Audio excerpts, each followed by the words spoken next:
Enjoy reading the story on Manga Funny channel. In the previous episode, we reached the point where Sophia reunited with Deborah at the party, and Deborah had a malicious intent to spill wine on her dress, but Adam noticed and ran toward his mother. Let's continue following the story. Deborah plotted, "Don't act so gracious. If her dress gets dirty, she won't be able to keep calm, right? Show your true nature, that woman. It seems we need to drive her out more forcefully." With that thought, Deborah grabbed a wine glass from a nearby waiter, intending to throw it at me. But Adam seemed to notice and started running toward his mother, shouting loudly. At this moment, Adam ran quickly toward his mother, shouting to warn her to avoid being harmed. Deborah thought, "Don't act like you're being magnanimous. If her dress gets dirty, she won't be able to stay silent for long. Show me your true colors." Deborah grabbed a wine glass from the waiter and charged at me from behind to spill wine on me. Adam shouted, "Mother, watch out."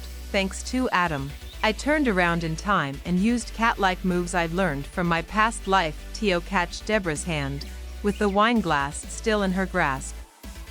I did this quite fluidly, and Deborah was quite surprised by my quick reaction. Then I pulled Deborah back, making it look like we were dancing.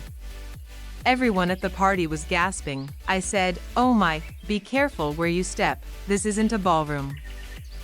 After all, we can save the dance for another time. I deliberately didn't expose Deborah's malicious intent, partly to maintain her dignity. However, if she dared to try any stupid moves again, I wouldn't show mercy. I pulled Deborah close and whispered in her ear, "Would you give up for today? You don't want to disgrace yourself further, do you?" Everyone at the party was shocked, not expecting that I would be so close to Deborah despite her attempt to harm me. Everyone knew Deborah had been envious of other ladies for a long time.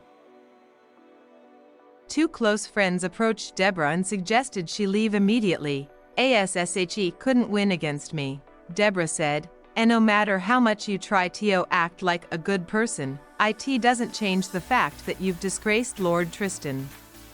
I paid no mind to Deborah's words. Her envious nature was common knowledge, so that's what this is about. Stealing the bloodline of the Grand Core family. "You must be insane," Deborah said. "You'll pay for this someday." Quite the harsh words, aren't they? The whole time, Adam was standing behind me. Adam came up and asked, "Mother, are you okay?" "I'm fine, Adam. Thank you for warning me." "You noticed it well." "Yeah, she mentioned getting her dress dirty." "Did she really say that?" The boy was very happy that his mother was safe, and felt proud of her quick reaction. "But mother, you were so cool. Spinning around like that." "Yeah. That was amazing. Can you show it to me too?" "I told you, this isn't a ballroom." Just then, while the three of us were happy together, I noticed Lord Lauren from a distance. He rarely attended parties, so what brought him here? Was he on a mission of some kind? It was night, and finally, both of us returned to our room. After a long day, we were so tired that as soon as we arrived, we lay down on the bed after dinner. Adam was also sleepy during dinner, just a little more. Hang in there. I thought he was going to fall asleep while eating dinner. Thinking back on the things Deborah said, even though it's for Adam's sake, the fact remains that I separated him from his father. Reflecting on my past life, I don't think I made the wrong choice, but no matter what I say, my feelings won't get through to him.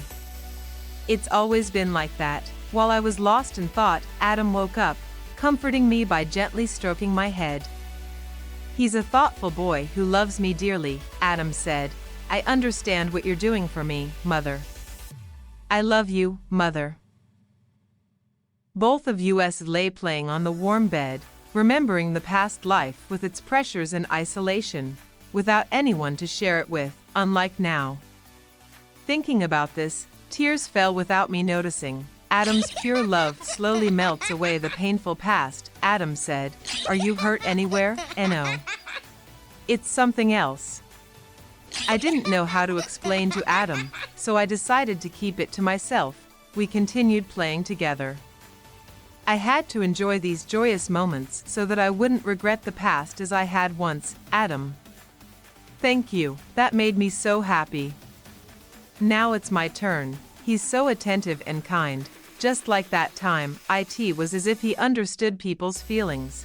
His ability was already manifesting at such a young age. I never expected him to be so understanding and brave. Something I hadn't seen when we lived with my former husband. He had been cowed by my husband's family, not strong like now. In the previous episode, we reached the scene where Sophia and Adam played joyfully on the bed after a long day at the party.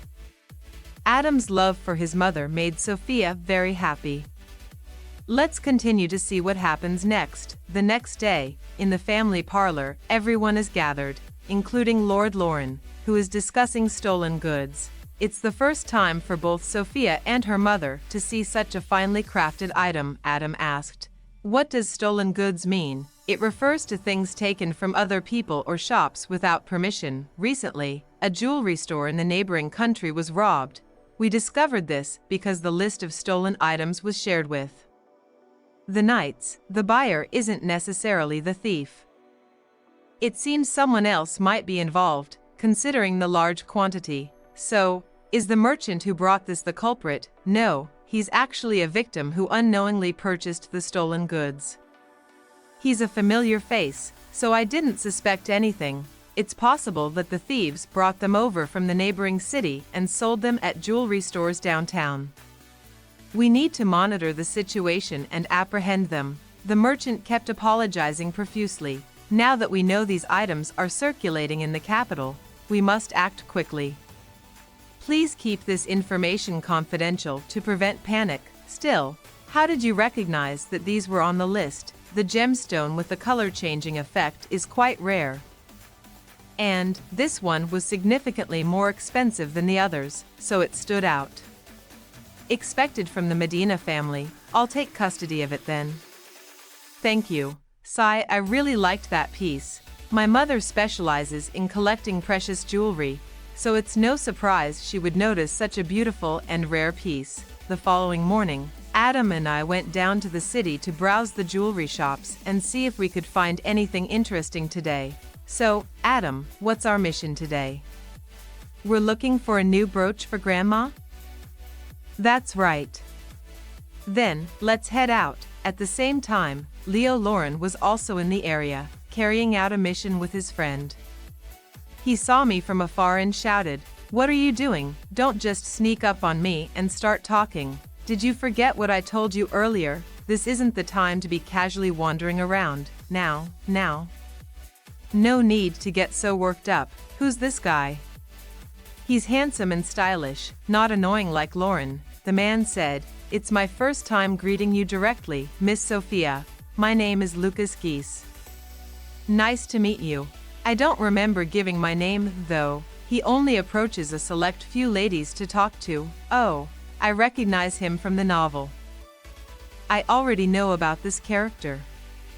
He's a good person, but there are certain things to keep an eye on with him later." He was Leo's mischievous but likable friend. Lucas asked, "What brings you here today?" "Due to certain circumstances, I'm looking to buy some new accessories for my mother."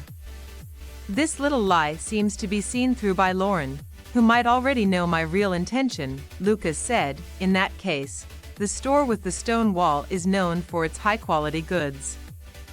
I recommend it. You seem knowledgeable." "Thank you," Lucas replied. "If you need anything, just call me." "I'll be right there," Lauren added. "We'll be nearby.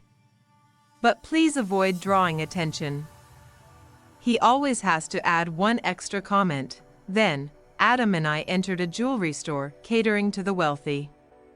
Inside were many stunning pieces, the likes of which I'd never seen before. "Could you show me some large brooches? I'm looking for a gift for a family member." "Certainly. Right this way." They then presented me with several prominent and expensive pieces. All of these pieces shine beautifully, but none of them have the impact of the one I saw at home. These are more mainstream designs. Do you have any preferences? Can I take a look? Maybe they have that stone I'm thinking of. It's a long shot, but do you have anything more unique? For example, a stone that changes color when light hits it. Like that, my apologies. It just felt like fate. We've just received some accessories with color-changing stones. What? It's not uncommon for stones to choose their owners. Would you like to take a look? If it's a legitimate piece, that's fine, but there's also a chance it's stolen. Please show me. It's rare for us to be able to present so many of these together. These stones come from very few locations. That brooch looks a lot like the one from earlier. I haven't seen the stolen goods list, so I can't tell. What if this shop is connected to the thieves? The shopkeeper doesn't seem suspicious. A lead might be found here. If we can trace the supplier of these, we might catch the jewelry thief. But how can I find the person who sold these pieces? I'll have to find a way to question the clerk for information. Adam, you can really tell, was nothing to your liking? No, these are very good. Which trading company did you purchase them from? Would you like to meet them? They just went to fetch some stock. Ah, they've returned now. It's Rick and Barry from the Dondish Trading Company. They look extremely suspicious. At this point, the jewelry merchants returned. They looked rather rough and were quite large in stature, which made Adam and me a bit wary of them at first. Perhaps I need a different approach to dealing with them. Direct confrontation won't work.